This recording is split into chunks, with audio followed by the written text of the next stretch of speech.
Dr.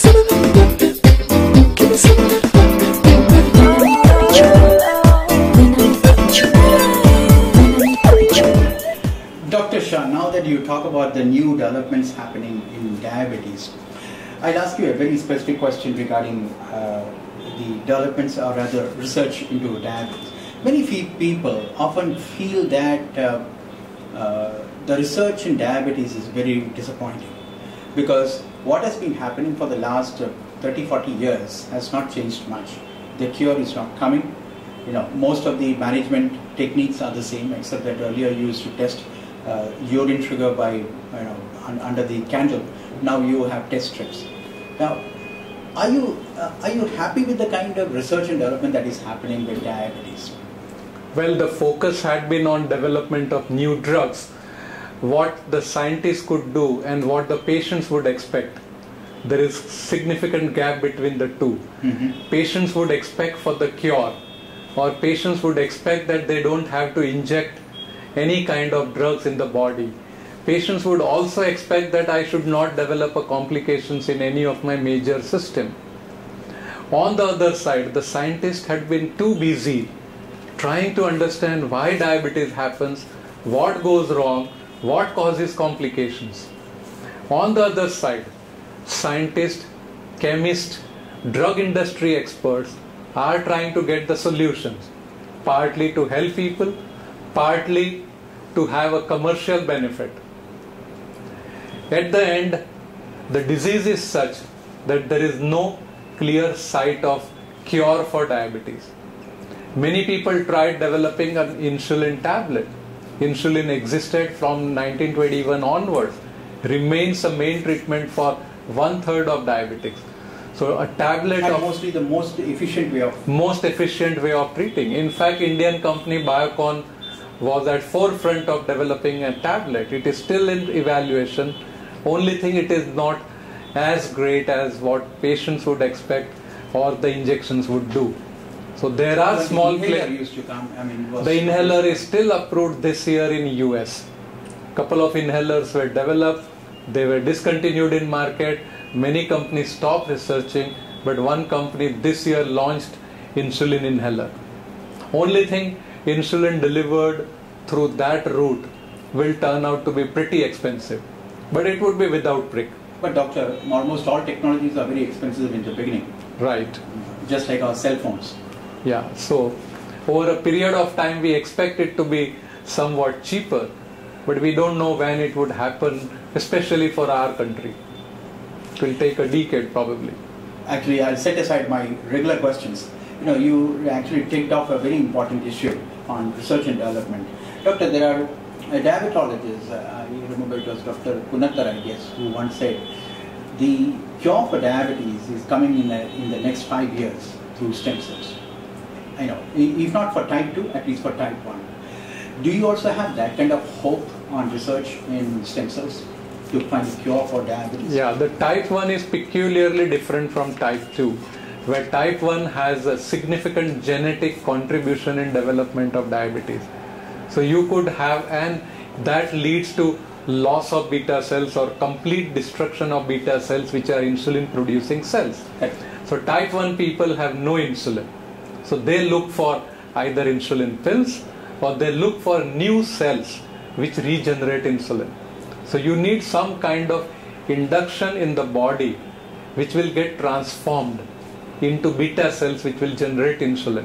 So it may not be stem cell, or it could be different chemical signaling which will transform alpha cells or ductal cells in pancreas to get converted into beta cells and start making insulin.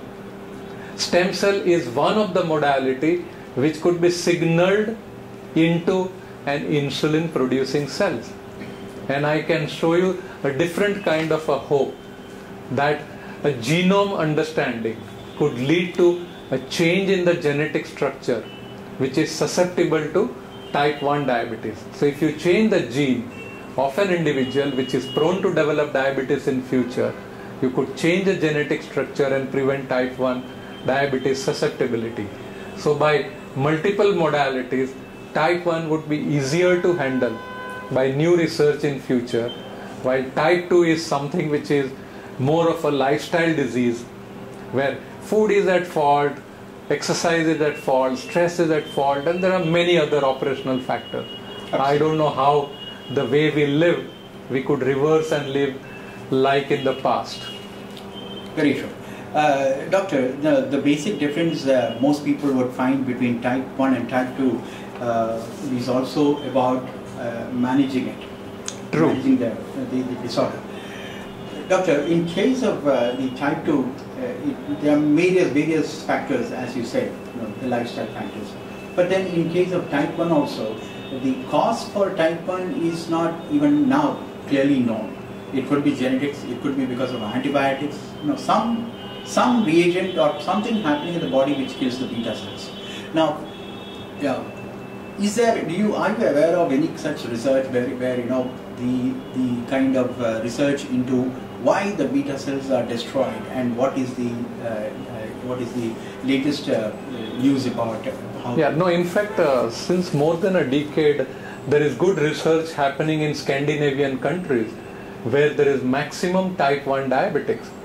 So it's an immune system modulated destruction of beta cells. You could in fact identify people in advance, those who have that kind of genetics, to screen for islet cell antibodies.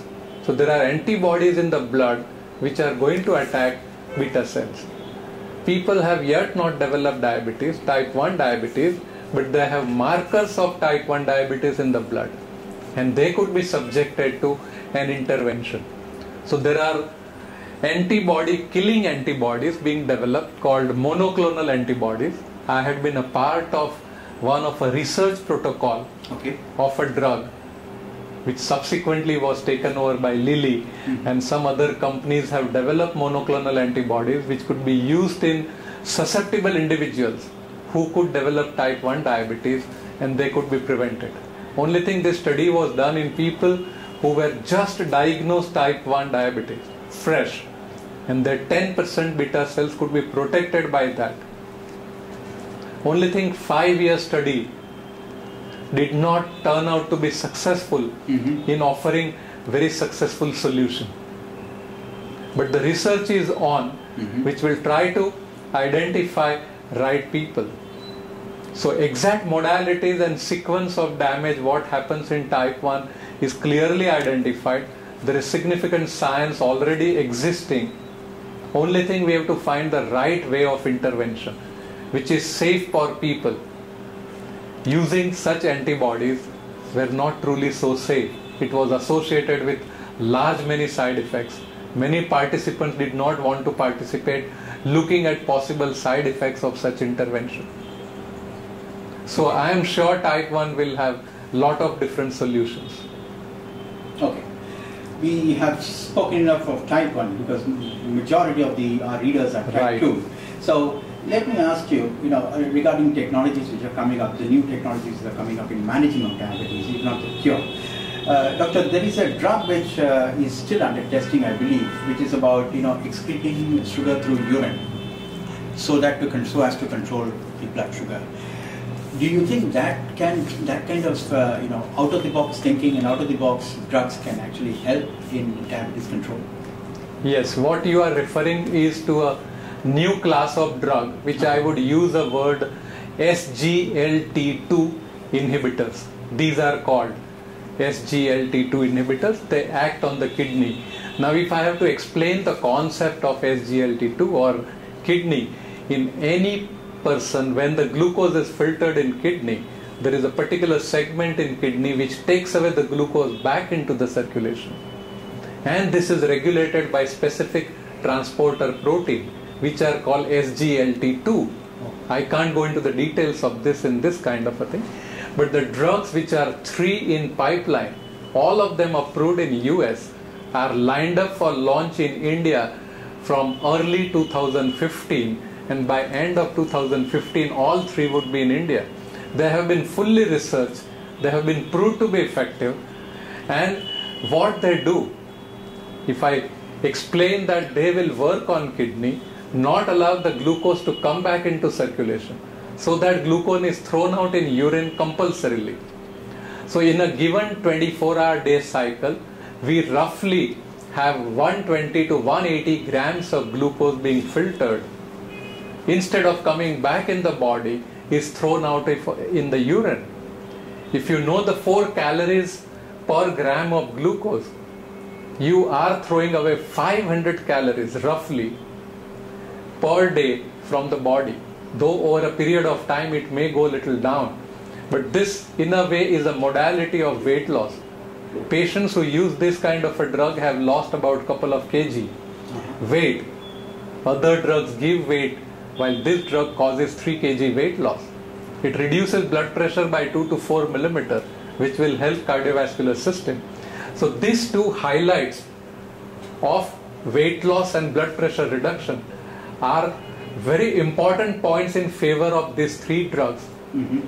They are called canagliflozin. So that's exciting, totally different point. But the drugs have been fully developed, fully evaluated. Only precaution is that patients and women especially who are susceptible to an history of urinary tract infection will not be able to take these drugs. I was about to come to that. What kind of side effects are reported on this?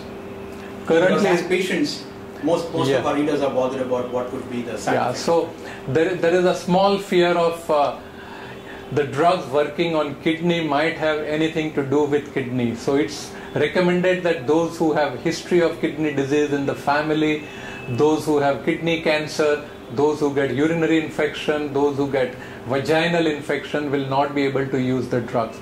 But currently we have no long-term data on cardiovascular safety. The drugs will be evaluated over a period of time. We will have more safety data emerging from the clinical studies. But they look promising. They do not cause low blood sugar. They are in a single tablet per day.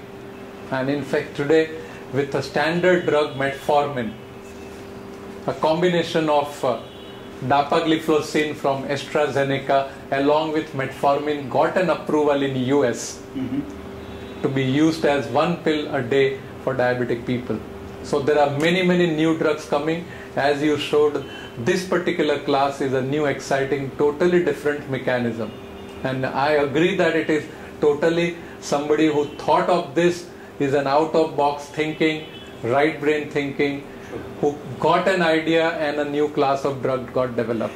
Doctor, can you also now tell us about the concept of diabetes support in the palm of your hand?